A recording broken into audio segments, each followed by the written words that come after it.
ver la pantalla completa.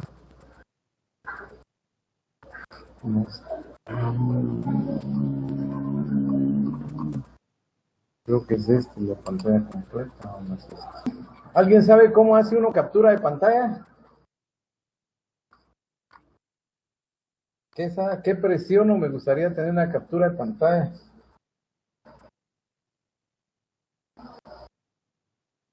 No sé si me siguen escuchando. Ya, cierto. Afirmativo, afirmativo, así como que fueran policías. Afirmativo.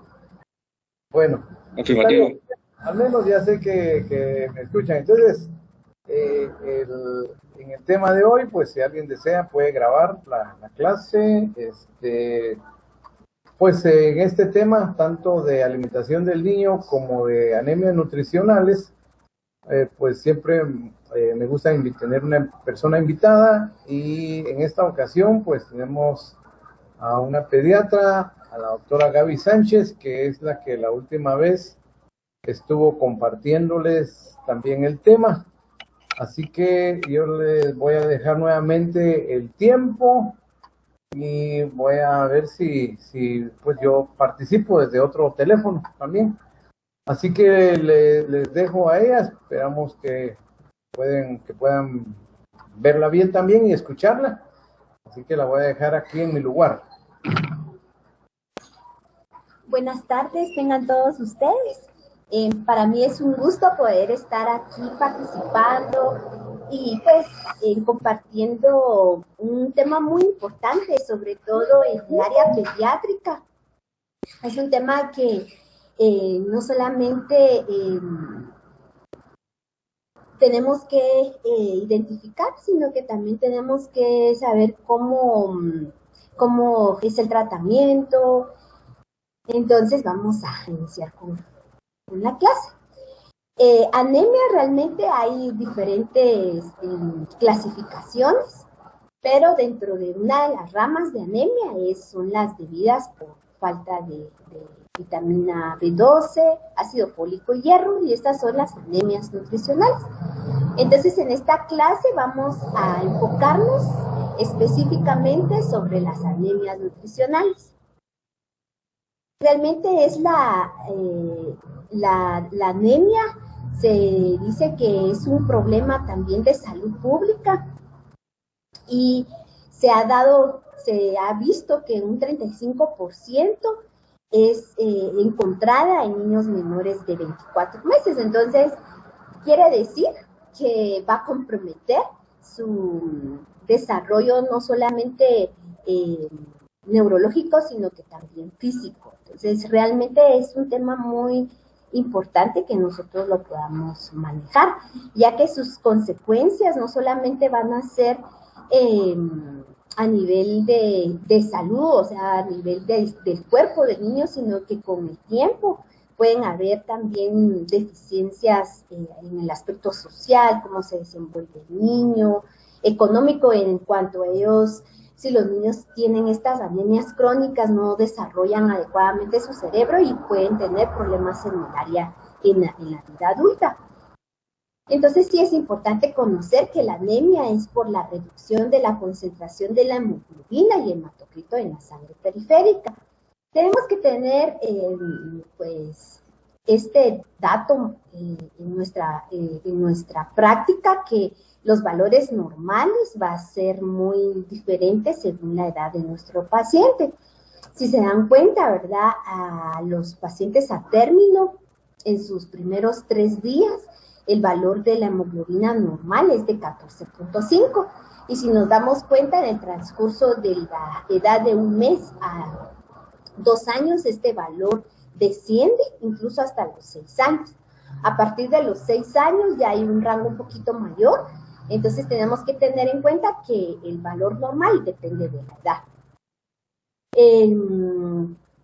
Hay puntos de corte de la hemoglobina para definir realmente la anemia.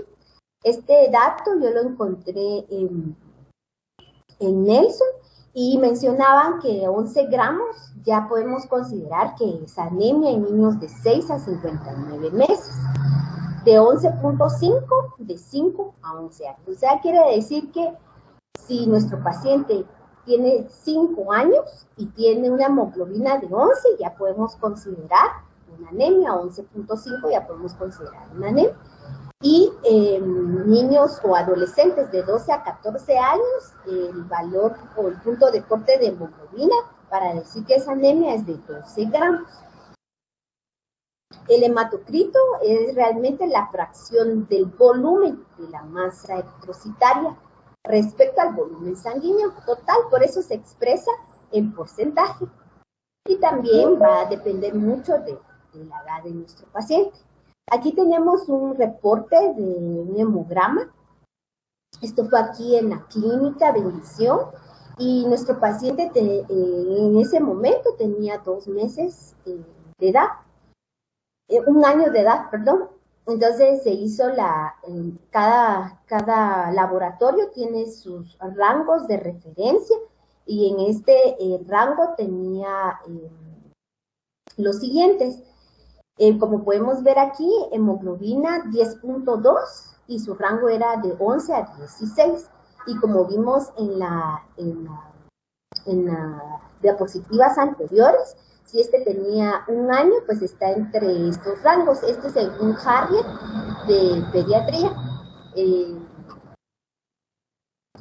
Entonces, como podemos ver en este hemograma, hemoglobina tiene 10.2, hematocrito 29.9, el volumen corpuscular de 69 y su valor normal, según esta referencia, es de 80 a 99, y la hemoglobina corpuscular media tiene 23, y el rango de referencia de este laboratorio pues era de 26 a 33. Entonces tenemos que ver también eso, no solamente el dato de hemoglobina y hematocrito, sino que también tenemos que ver estos dos datos que nos dicen el volumen corpuscular media y la hemoglobina corpuscular media. También podemos ver en un hemograma el dato del RDW, que más adelante lo vamos a ver, pero también nos da una orientación de qué tipo de anemia estamos viendo con nuestro paciente. Como mencionaba, el volumen corpuscular medio es el que también nos va a determinar si esta anemia va a ser macrocítica, normocítica o microcítica. Por ejemplo, si el dato está por los valores bajos de lo normal, podemos decir que el volumen corpuscular medio nos está indicando que la anemia es microcítica. Y la hemoglobina corpuscular media nos dice la medida de la masa de la hemoglobina contenida en el glóbulo rojo. Esta nos dice si este dato nos puede decir si es hipercrómica, normocrómica o hipocrómica, y si los valores están por debajo de lo normal, entonces nos está indicando que la anemia es hipocrómica. Entonces, para repasar, como vimos, hemoglobina y hematocrito, el volumen corpuscular media nos dice si es macrocítica, normocítica y microcítica, y la hemoglobina corpuscular media nos indica si la anemia es hipercrómica, normocrómica o hipocrómica.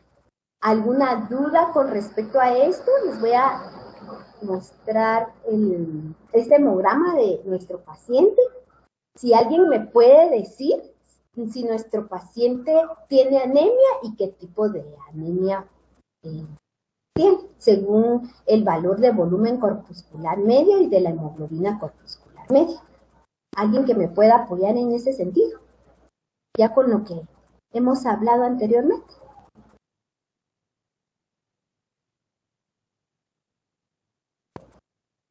Bueno. ¿Microcítica hipocrómica, doctor? Muy bien, entonces estamos ante una anemia microcítica hipocrómica. Excelente. Puede haber una anemia macrocítica e hipercrómica. Y este dato es muy importante porque va a determinar nuestro diagnóstico diferencial.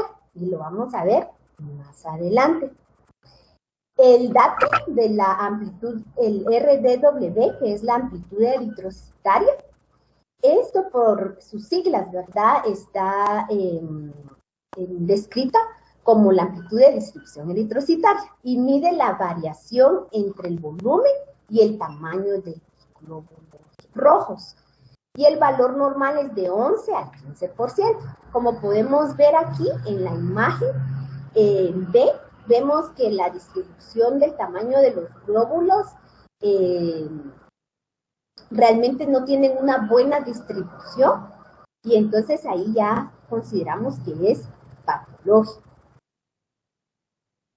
También podemos hacer uso del dato de reticulocitos y hablamos de reticulocitos que son glóbulos rojos que no han alcanzado su total madurez y tienen una vida media de 2 días en la médula ósea y de ahí sale a la circulación donde requiere un día para convertirse en células rojas.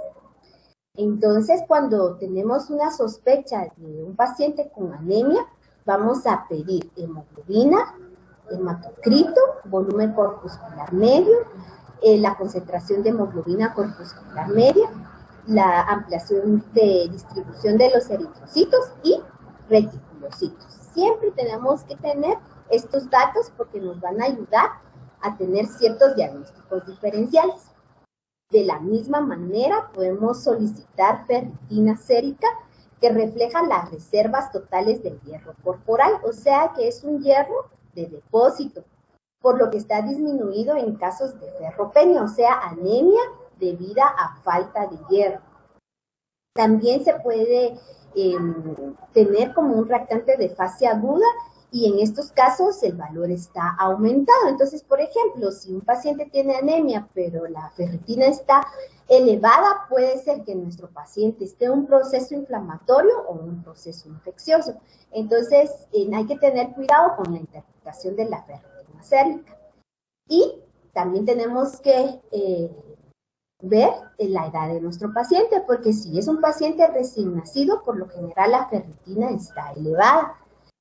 Y a los 9, 12 meses va regulando su valor, ¿verdad? Van en disminución y el valor normal es de 15 al 40%. Podemos ver aquí en la imagen un frotis, en donde podemos ver que el glóbulo rojo tiene un tamaño y un color normal. Ahora, a diferencia de este frotis, vemos que el eritrocito es pequeño y que es hipocrómico. Entonces, aquí tenemos un frotis que su diagnóstico diferencial y más probable es una anemia ferropénica. De diferente forma, este frotis podemos ver que el tamaño está aumentado, que podemos decir que es macrocítica, pero podemos ver que están pálidos, entonces hipocrómicos, ¿verdad? Sobre todo en su área central. Por lo general, estos frotis lo hace el hematólogo y nosotros más que todo pedimos las demás pruebas ya mencionadas. Ahora, ¿por qué tenemos que tener a mano estas pruebas? Tanto hemoglobina, hematocrito, volumen corpuscular medio, la concentración de la hemoglobina corpuscular media, reticulocito y la amplitud la distribución de la amplitud del eritrocito, porque esto nos va a ayudar a clasificar la anemia. No toda anemia es por falta de hierro, no. Pueden haber por falta de ácido fólico, por falta de vitamina B12. Entonces, los reticulocitos por lo general, no es de que sea un dato exacto, pero por lo general están los valores bajos cuando hay una anemia microcítica y un RDW elevado, y aquí podemos decir que hay casi un 100% de que el paciente tenga una anemia ferropénica, aunque tenemos que tener también en mente otros diagnósticos diferenciales como anemia por déficit de cobre o por la malnutrición de nuestro paciente o por enfermedades crónicas, sobre todo las enfermedades renales. Entonces, mucho ojo, ¿verdad? Tenemos que tener también nuestra historia en general de nuestro paciente para poder llegar a un diagnóstico definitivo. Y como nos damos cuenta aquí en las anemias macrocíticas, si el reticulocito por lo general está bajo, puede haber una deficiencia tanto de folatos como de vitamina B12, aunque también puede haber otros diagnósticos diferenciales. El hierro realmente es un mineral esencial, importante para la formación de la hemoglobina, y la cantidad de hierro en nuestro organismo está entre 4 y 5 gramos, y el 65% está en hemoglobina. Quiere decir que el 4% está en mioglobina y el 15 al 30% se almacena. Es lo que habíamos hablado, ¿verdad? Que es el hierro de depósito. Y está en forma de ferritina. El hierro pues lo encontramos en diferentes fuentes, tanto vegetal como animal, como podemos ver en esta imagen. El hierro presente en la proteína animal tiene una mayor biodisponibilidad que el encontrado en los vegetales y otros alimentos porque ya ha sido incorporado a grupos hemo en la sangre y el músculo. Y se ha visto que la anemia ferropénica es la más frecuente en todo el mundo. Además, se asocia a déficits neurocognitivos en algunos niños. El hierro se absorbe alrededor del 10% de la dieta, por lo que la dieta debe contener entre 8 a 10 miligramos de este elemento. Entonces debemos de incluir alimentos que estén también fortificados con hierro, como los cereales. Y en cuanto a las fórmulas de los lactantes,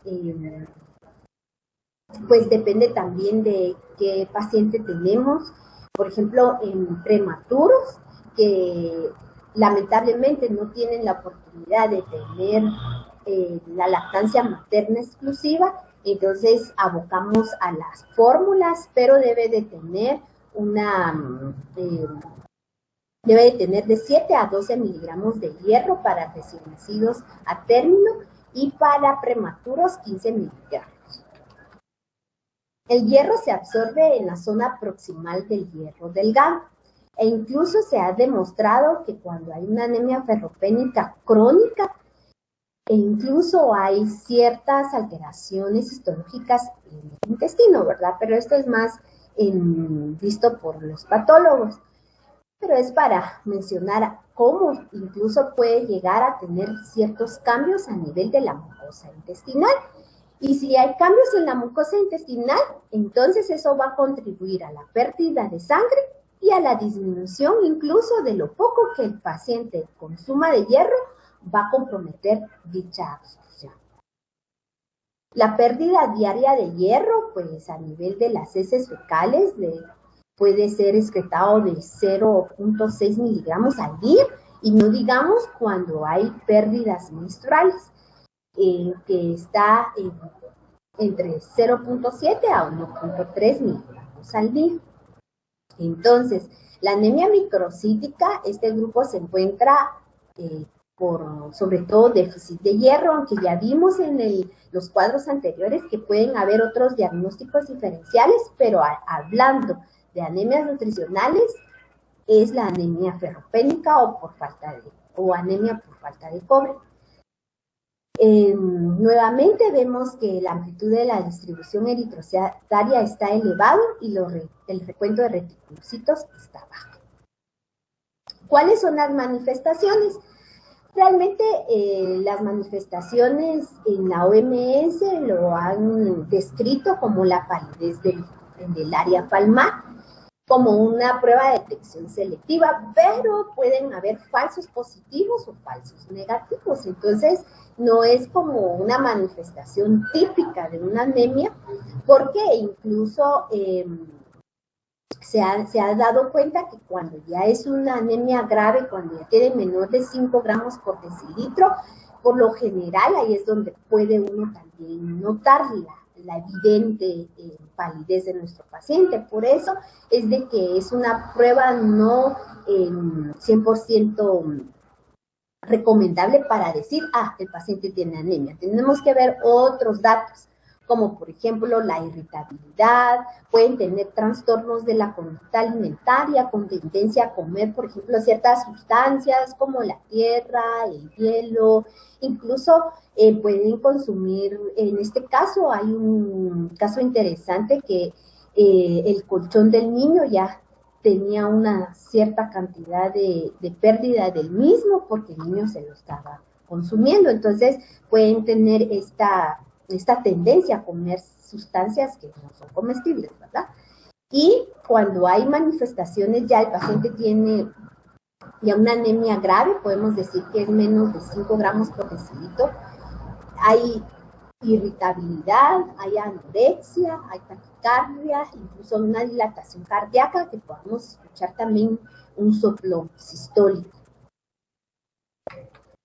Las pruebas de laboratorio, como podemos recordar lo que habíamos mencionado anteriormente, en la literatura describen que la ferritina es el primer el valor que disminuye, entonces es como el más confiable en procesos agudos, pero también podemos pedir un hemograma completo y el porcentaje de reticulocitos. Nuevamente, la clasificación de la anemia. Cuando tenemos una anemia microcítica, como primera posibilidad es un déficit de hierro, y una anemia macrocítica como primera posibilidad, deficiencia de folatos o de vitamina B12. Hablemos ahora sobre la anemia megaloblástica, o sea, dijimos que el volumen corpuscular media es elevado, o sea, son grandes los glóbulos rojos, y esto es secundario por deficiencia de ácido fólico y vitamina B12. Hablemos de la vitamina B12, esta es hidrosoluble, es esencial para el funcionamiento del cerebro, sistema nervioso, formación de la sangre, formación de varias proteínas, y la encontramos también de origen vegetal y animal. El aporte insuficiente de esta vitamina, sobre todo, están en pacientes que les han dado a sus hijos dieta vegana o que son realmente muy estrictos en cuanto a solo consumen vegetales, son vegetarianos, pero también puede ser por la falta de secreción del factor intrínseco en el estómago o alteración de la absorción intestinal. Entonces puede ser por estas tres causas, pero en cuanto a mi experiencia, ha sido más porque los padres no les dan, alimentos de origen animal a los niños. Pueden tener manifestaciones clínicas como, por ejemplo, debilidad, irritabilidad, anorexia, apatía, y en este caso, lengua lisa, roja, dolorosa, pueden incluso tener hiporreflexia, ataxia y otras manifestaciones como la palidez, glositis, y algo muy importante en niños, pueden tener diarreas crónicas. Cuando tenemos un paciente con, si lo vemos, ¿verdad?, que no ha aumentado de peso, está muy irritado, está apático, no tiene, son niños que no consumen casi nada de alimento, usted ve que la lengua está lisa, roja, y ha tenido diarreas crónicas y un retraso en el desarrollo, por favor, uno de nuestros diagnósticos principales debemos de pensar que sea una anemia megaloblástica por déficit de vitamina B12. En cuanto al ácido fólico, pues también es hidrosoluble del complejo de las vitaminas B, que es la B6, y es necesaria para la maduración de proteínas estructurales y de la hemoglobina. Lo encontramos también de origen vegetal y de origen animal. Esta vitamina hidrosoluble se absorbe en el intestino delgado y existe una circulación enterohepática activa. Gran parte del folato plasmático se encuentra unido con la laxitud a la albúmina, por eso se ha visto que los niños con malnutrición por deficiencia de alimentos, se ha visto esta deficiencia. Por eso, dentro del protocolo del tratamiento de los niños con malnutrición, está el folato. Los pacientes también están irritables, no ganan peso de forma adecuada, tienen una diarrea crónica. En casos graves puede aparecer hemorragias por trombocitopenia. Incluso la deficiencia de ácido fólico puede acompañar al cuasorco marasmo, como había mencionado anteriormente. En cuanto al tratamiento, es muy importante que le demos el tratamiento a base del hierro elemental. Entonces, hay varias presentaciones de hierro, pero siempre en las presentaciones de hierro pueden ustedes revisar cuánto le está proporcionando este jarabe o estas gotitas de hierro elemental. Y a base de eso nosotros calculamos la dosis que le corresponde a nuestro paciente. Y la dosis es de 4 a 6 miligramos por kilo. En Harvard mencionaban que podíamos darlo 3 veces al día, pero en mi experiencia lo doy 2 veces al día.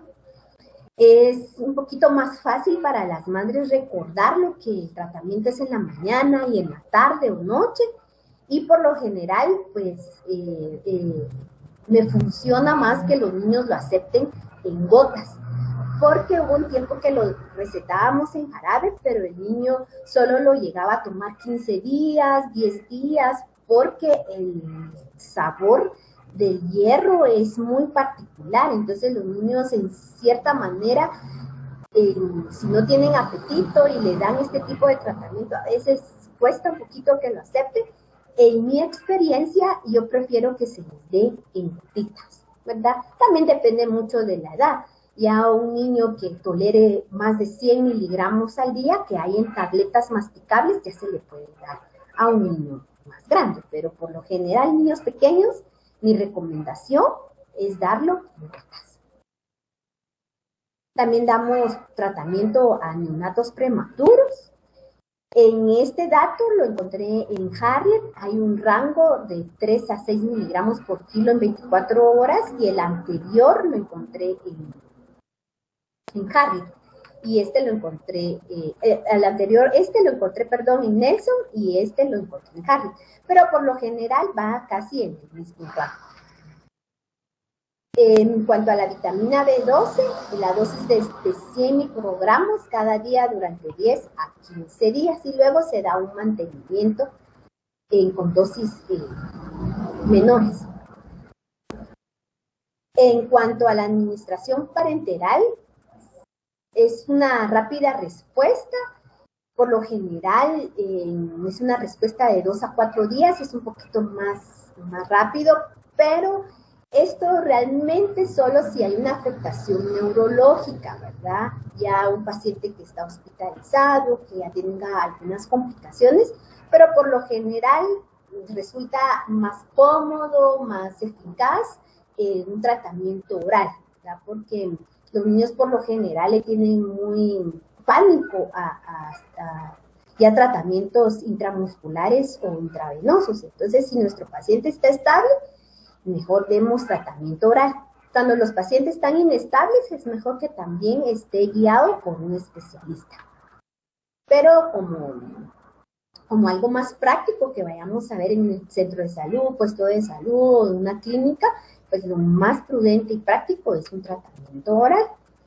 El ácido fólico puede tener una dosis inicial de 15 microgramos por kilo dosis, y también tiene su mantenimiento, ¿verdad? Pues ese es en cuanto a las anemias nutricionales, el tratamiento, manifestaciones clínicas. ¿Alguna duda, alguna pregunta?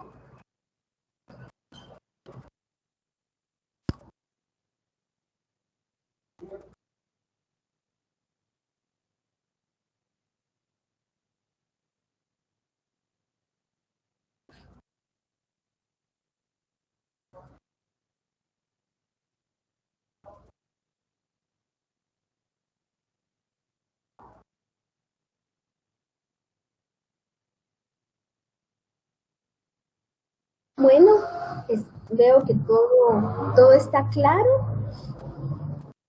Y pues siempre estoy para servirles. Pueden ustedes pedir contactos tanto con el doctor Mejía o conmigo, si ustedes tienen dudas ante un paciente que ustedes sospechan de anemia, pues estamos para servirles. Muchas gracias. Muchas gracias, doctora. Bien, Gracias, doctora. Gracias, doctora. para servirles. Mi mensaje es de que la anemia no solamente es por falta de hierro, sino que también por ácido fólico, vitamina B12, o incluso por falta de cobre. Entonces tenemos que tener mucho cuidado. Si tenemos un paciente con sospecha de anemia, veamos cuál es su volumen corpuscular medio, cuál es la amplitud, cuál es la hemoglobina corpuscular media y sacar un diagnóstico, sacar varios diagnósticos diferenciales y según historia, según manifestaciones clínicas, dar ya el tratamiento pues debido para nuestros pacientes. Doctora, disculpe, una pregunta. Sí, dígame. ¿Por cuánto tiempo se daría el hierro elemental? Eso es muy importante. Fíjese que en literatura se habla sobre, aquí voy a poner la cámara, que mínimo son 2 meses, mínimo. Entonces usted tiene ya un diagnóstico, usted dice, bueno, es por falta de hierro, por ejemplo, usted empieza a dar el tratamiento de hierro elemental y a los 2 meses debe de hacer un control. Porque si a los 2 meses todavía no hemos logrado que tenga valores normales, tenemos que dar otra vez, ¿verdad? Pero según nuestras manifestaciones clínicas, puede ser que tenga otro tipo de problemas. Entonces, si el paciente ya normalizó en estos 2 meses, entonces en 2 meses para que pueda como un tratamiento de recuperación, pero dosis más bajas. Pero si en 2 meses el paciente no tiene ningún tipo de mejoría, tenemos que descartar otro tipo de anemia, como la anemia por ejemplo, talasémica, otro tipo de anemia. Entonces, 2 meses. Prácticamente son 2 meses, ve o no ve cambios. Si ve cambios, entonces otros 2 meses. Si no ve cambios, busque otro tipo de diagnóstico, porque no ha de ser ese tipo de anemia. Más que todo, esa sería mi recomendación. Muchas gracias, doctora. Entonces fue un gusto poder compartir con ustedes, que Dios los bendiga y a seguir estudiando. Éxitos para todos.